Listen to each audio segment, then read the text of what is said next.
Welcome back to our journey, hidden connections that might reveal what really happened in Rendlesham Forest in December 1980.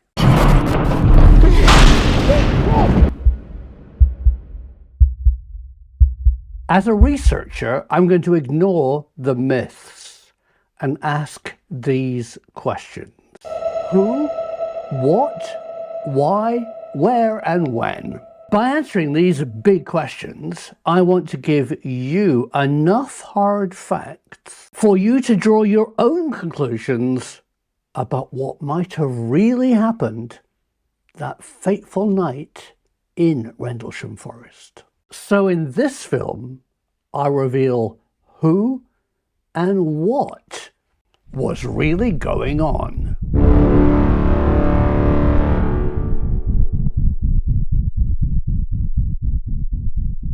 You now know that radar has nothing to do with Tesla's death ray. But we needed to discuss and dismiss radar because it was such an important part of history and fun. But the history of radar served another purpose. It introduced to you two vital places, Bawdsey Manor and Orford, Ness. Orford Ness is Britain's most secret weapons test facility. A shingle spit just a few miles north of the secret Bawdsey Manor Radar Research Station. And remember those two names because they're going to play an important role in what really happened at the Rendlesham Forest incident. As a side note, and for your own research, here's a link to a film I made about the secrets of Orford Ness. So welcome back, viewers, to part 2. And let's start by asking, what happened next after radar? Well, the idea of the Tesla death ray was taken very seriously by the UK government and military. But in a typical old boy class privilege network of Britain, Robert Watson Watt was not seen to be the person to take that project forward. Instead, that research was turned over to the top echelons of the British establishment. Cambridge and Oxford universities. This is the late 1930s. The timing was perfect. Rutherford at the Cavendish Laboratory in Cambridge was exploring the inner nature of the atom. He was busting the myth that atoms were a plum pudding stuffed full of particles. He devised an audacious experiment by firing alpha particles at solid gold. He looked, waited, and counted all the alpha particles that bounced back.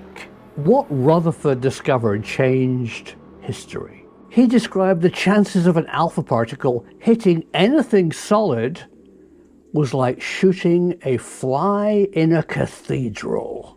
This revealed that even the solid material of gold only had a tiny nucleus surrounded by nothing. A great area just populated with a few orbiting electrons. Rutherford revealed that the apparent solidity of gold is only formed by the strength of its electric bonds. This was a turning point in history. The true nature of all matter is just energy.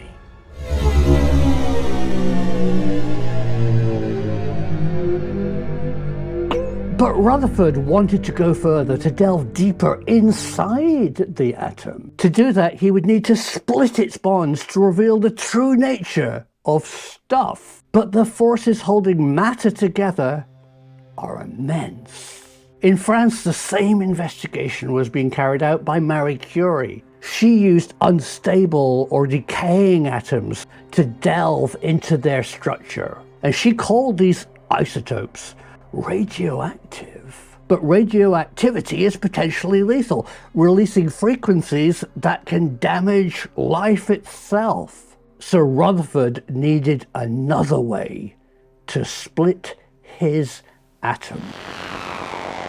Along came Nikola Tesla, in my opinion a genius, but born 50 years ahead of his time. His alternating current is one of humanity's best ideas. Tesla argued instead of direct current, or DC, where every village, town or factory would need its own power generating plant, AC meant you could have a centralized power station transmitting the power over wires in a grid. DC is terrible at sharing its power. Alternating current was clever stuff, and Tesla knew that he'd made something for the common good of society. But Nikola Tesla wanted to go further and get rid of wires altogether. Wireless power transmission was Tesla's goal. And it works. Look how this neon bulb I'm holding glows when I get near to a wireless Tesla transmission coil.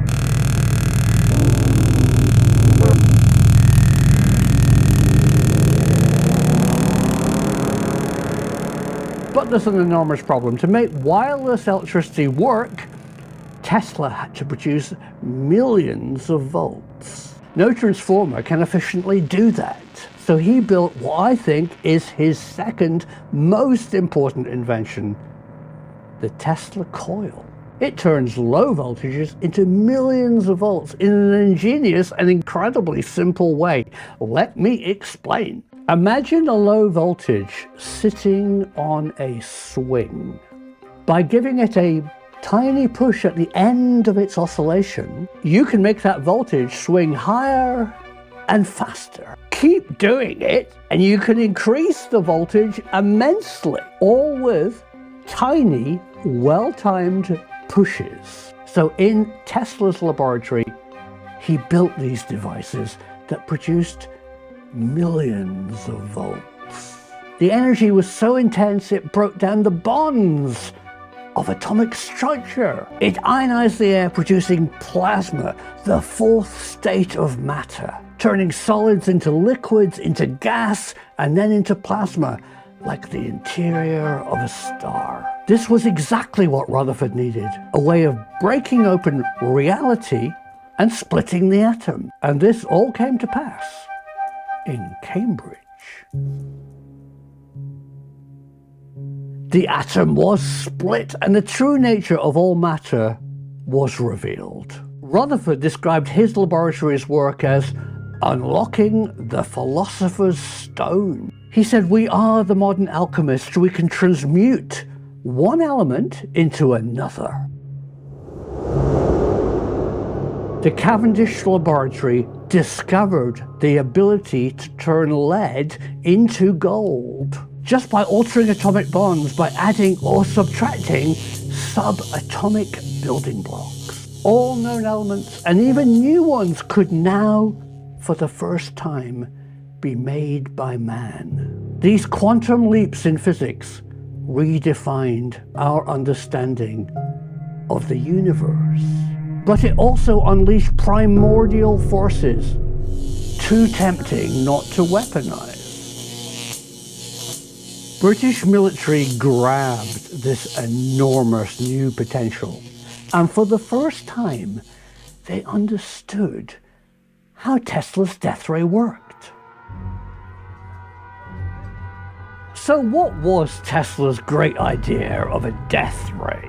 Well, first of all, I define it as a device way ahead of its time, built by a genius who observed an effect, but didn't really understand the true nature of the physics. Tesla hated the term death ray.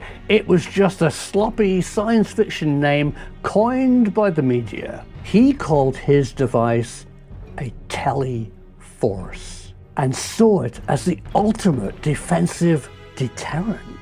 What Tesla saw was under immense power, ordinary matter turned into plasma. And plasma has a unique quality.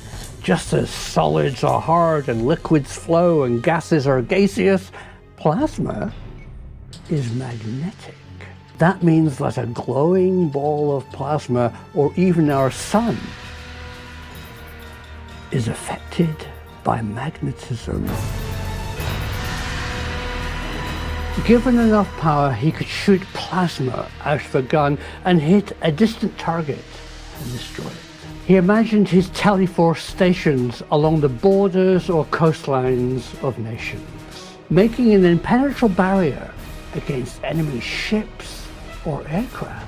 As a nuts and bolts man myself, I'm very impressed at the ingenious method that Tesla came up with to let the rays out of the vacuum tube. To accelerate the particles or make the plasma, it had to be done in a vacuum.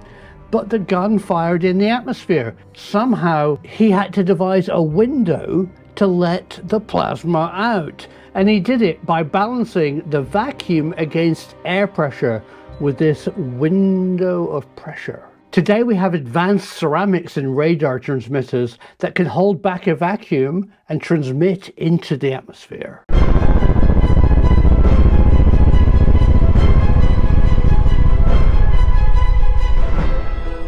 The defense offered by Teleforce was potentially humanity changing, deterring aggression by the threat of annihilation. But sadly, nobody wanted the death ray. Whether it upset the military balance of power too much, maybe they doubted it really worked, or thought the aging Nikola Tesla was losing his mind, or even more practically, refused to pay Tesla the vast sums that he demanded for the system. In my opinion, I think all of those are true. But secretly, nations dabbled with death rays. France, Germany, Britain, and the US. We later learned that when Tesla was turned down by his favorite nations, he was offered the full price for a working death ray by the Soviet Union, who built one in Siberia. Back in Britain, atomic physics was the cutting-edge field to work in. Top scientists, backed by brilliant electronic engineers, built the most amazing devices. You've probably heard of some of them: magnetrons, synchrotrons, cyclotrons, kylotrons, all the trons. All these devices emerged in this golden age of fundamental physics. And these are all devices inspired or powered by Tesla's inventions, harnessing extreme electrical power to break the bonds of our universe. These advanced machines are not of the physical, not of our normal world, but of a quantum hidden world that redefines reality.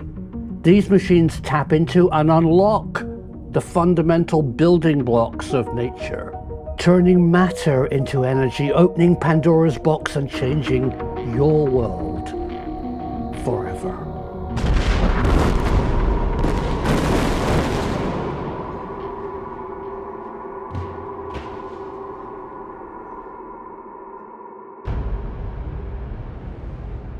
In Britain, these gadgets were hidden away in secret government establishments, in laboratories under the Malvern Hills, behind the barbed wire at Aldermaston, isolated at the very top of Scotland, hidden away in rural Dumfries and Cumbria, and always tried out on the shingle beach at Orford, Ness. This was a new way to wage war, cutting-edge secrets that only now are beginning to emerge from behind the curtain.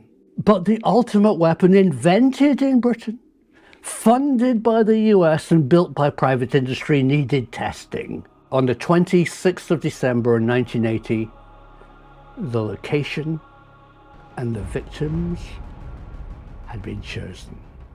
Thanks for watching. Stay tuned and subscribe for part 3, The Forest Test. In the next film, we can begin to answer the remaining questions. Who, where, and when? Revealing the secrets of Rendlesham Forest. The truth is out there.